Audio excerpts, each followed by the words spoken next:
Hey y'all, it's Natalie, and I'm here today with plans to make a personalized birthday banner. This is part of the invitation that I sent out for my kid's birthday this year.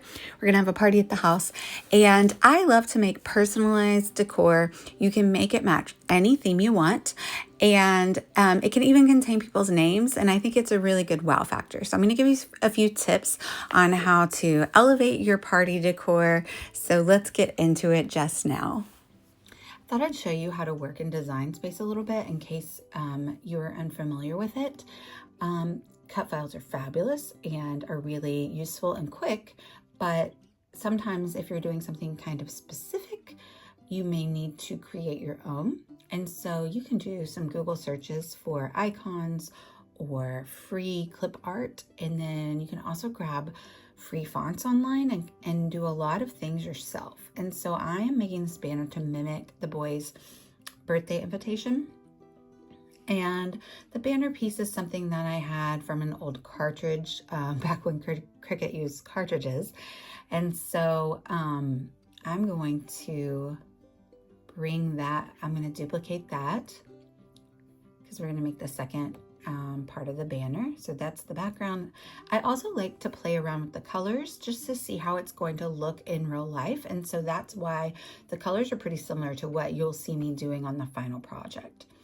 I'm going to take the inside and duplicate that. So one tip for doing DIY banners, you can see I already even cut out the holes. So I won't have to punch holes or anything whenever it comes time to thread string to hang the banner. But layering the banner, you can keep it pretty simple. If you layer and give it a border around the words and around the banner, it just gives it a really nice finished look and it seems pretty professional. I love banners too because you can customize them. Of course, they can say whatever you want. So they can say the person's name if you're celebrating someone. I'm going to show you really quick how to do the offset feature. And so I'm not going to actually copy that because obviously I'm going to do a different word or a different letter. So I'm going to bring this forward or to the front, actually bring to front. So it'll be sitting on top. And let's see, this one I made 5.25. So I can't really make that 5.25 because then it would be really fat. So we're gonna go with the height of the letter. And so it's 4.24. So it's actually a little bit smaller, 4.24. And then we're gonna offset it. So let's go ahead and make it white because that's the color that I'm gonna cut it. And then we want it to have this nice border around there like the V does. So we're just gonna go over here to offset, and you can make it do an inset really, or an offset, and you can have curved corners or square corners. So I did square corners when I did the offset on the banner, but for the alpha I want curved. And so you can make it really big. So the background of it is really big. You can see the blue outline is what it's going to be. So obviously I think that is way too big. So I'm going to keep it over here. Just a little peak of color around each white is what I'm looking for here. And I'm going to hit apply.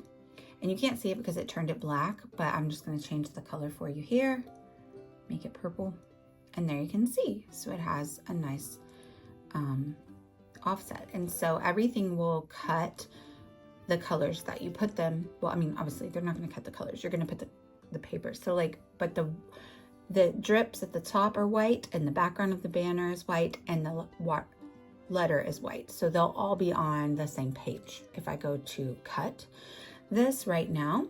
And so that's another reason to put them as different colors. So I just found these drips online. I kind of sized them the way I wanted, and I sliced off the bits that I didn't need, and I want them to just fit over here. I didn't cut any holes into them because I figured I can use my hole punch on those. Because I do want to do some stamping. I think I want to put the checkerboard on them. So I just duplicated this, and then it was already the right size to go across, but I just went to flip and I flipped it horizontally so that it's not too matchy. So it looks like, you know, different. And so I'm just going to duplicate those efforts on 3 more, and we're going to have the word vibes for our banner. So I have cut out all of my pieces and I have the little drips that match the invitation. And on the invitation, they have the checkerboard. So I'm using this stamp from Uniquely Creative. It's very affordable and awesome. You can check out the link down below. And I'm using my stamping pad because I figured I'm going to have to do a few swipes to get it really nice and crisp and black. But I'm just inking it up, and I should have probably done this on the paper before I cut it. Just a pro tip, that would have worked out better. But it ends up working out, and I am able to stamp up all of the drips for the 5 banners pieces, and we're going to put that across the top, and it looks awesome. You could also cut it out of pattern paper. I just didn't have a pattern for this. So you can see I cut out all my drips, or I stamped up all my drips, and now I have all of the black and white banner pieces.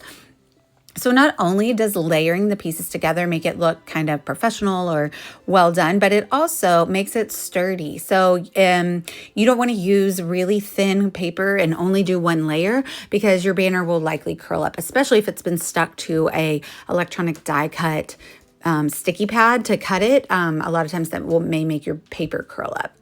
So I am layering up the alphas here. You can also use foam tape if you want to add even more dimension, especially if you're adding a bunch of die cuts. I wanted to keep this one pretty simple. I feel like that's the aesthetic we're looking for here. So I didn't want to add a lot of die cuts, but I do have my We Are Makers or We Are Memory Keepers. I think it's an older board. So it was back when they were We Are Memory Keepers, but it's a punch board. It's an emoji punch board, and it's super fun.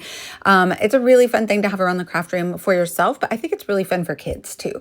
My kids enjoy using it, and they can like cut out a bunch of different emoji smileys, and that little book tells you exactly how to do it.